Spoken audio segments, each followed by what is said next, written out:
मनसेचा थोड्याच वेळात मेळावा होतोय। राज ठाकरे या मेळाव्याला संबोधित करणार आहेत। वांद्र्यामधल्या रंगशारदा सभागृहात मनसेचा मेळावा पार पडणार आहे। हिंदीच्या मुद्द्यावरून राज ठाकरेंची सध्या सरकारवर जोरदार टीका पाहायला मिळतेय। आजच्या मेळाव्यात राज ठाकरे काय बोलणार याकडे सर्वांचं लक्ष लागलेलं आहे। कृष्णा सोनरवाडकर आमचे प्रतिनिधी आमच्या सोबत आहेत, अधिक माहिती जाणून घेणार आहोत। कृष्णा, आगामी निवडणुकांच्या अनुषंगाने सर्वच पक्षांची तयारी सुरू झाली आहे, तसंच मनसेची सुद्धा तयारी सुरू झालेली आहे। आज मनसेचा मेळावा होतोय आणि राज ठाकरे हिंदीचा मुद्दा असो किंवा निवडणुकांच्या पार्श्वभूमीवर काय बोलणार याकडे लक्ष लागलंय। उशले आपण पाहतो की मनसेची मागच्या काही दिवसापासून वेगवेगळी पदाधिकाऱ्यांची शिबिरं होत आहेत आणि आज मनसेचा मुंबईतला पदाधिकाऱ्यांचा मेळावा जो आहे तो वांद्र्यातल्या रंगशारदाच्या सभागृहामध्ये पार पडतो आहे। त्यामुळे राज ठाकरे आजच्या मेळाव्यामध्ये पदाधिकाऱ्यांना काय संबोधित करतात किंवा काय मार्गदर्शन करतात याकडे सगळ्यांचंच लक्ष आहे। विशेष म्हणजे या मेळाव्यासाठी ज्या पदाधिकाऱ्यांना निमंत्रण आहे किंवा प्रमुख जे काही पदाधिकारी आहेत त्या सगळ्यांना स्कॅनर देण्यात आलेला आहे आणि त्या स्कॅनरच्या माध्यमातून त्यांना सभागृहामध्ये प्रवेश दिला जाईल आणि त्यानंतर राज ठाकरे इथे येतील आणि त्यानंतर त्यांचं भाषण होईल।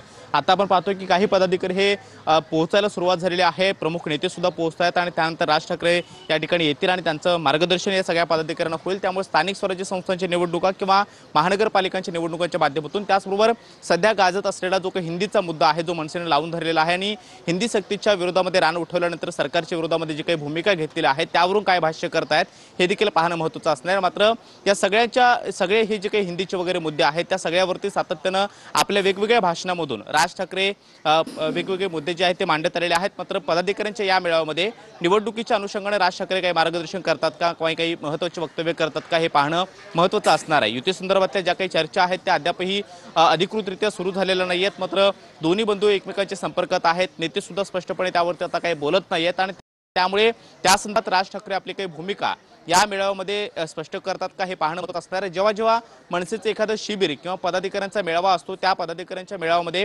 राज ठाकरे निवडणुकीच्या अनुषंगाने काय नेमकं भाष्य करतात किंवा काही महत्त्वाची विधानं करतात का याकडे सगळ्यांचं लक्ष असतं। पदाधिकाऱ्यांची ती उत्सुकता असते आणि आज सुद्धा वांद्र्याच्या रंगशारदाच्या सभागृहामध्ये आज मनसेचा जो काही पदाधिकाऱ्यांचा मेळावा पार पडतोय त्या मेळाव्यामध्ये राज ठाकरेंच्या भाषणामध्ये नेमके कोणते मुद्दे असणार, निवडणुकीच्या अनुषंगाने ते काही वक्तव्य करतात का किंवा काही भाषणात तसे मुद्दे ते ठेवतायत का हे पाहणं महत्त्वाचं असणार आहे। बोरिवलीमध्ये 4 दिवसापूर्वीच जे काही शिबिर झालेलं होतं तेव्हा सुद्धा त्यांनी सविस्तर पदाधिकाऱ्यांच्या मेळाव्यात बोलेन असं म्हटलेलं होतं आणि त्यामुळे आजच्या मेळाव्यामध्ये राज ठाकरेंचं भाषण काय असणार आहे, त्यामधले कोणते मुद्दे असणार आहेत हे पाहणं महत्त्वाचं असणार आहे। नक्कीच, धन्यवाद कृष्णा दिलेल्या सविस्तर माहितीसाठी।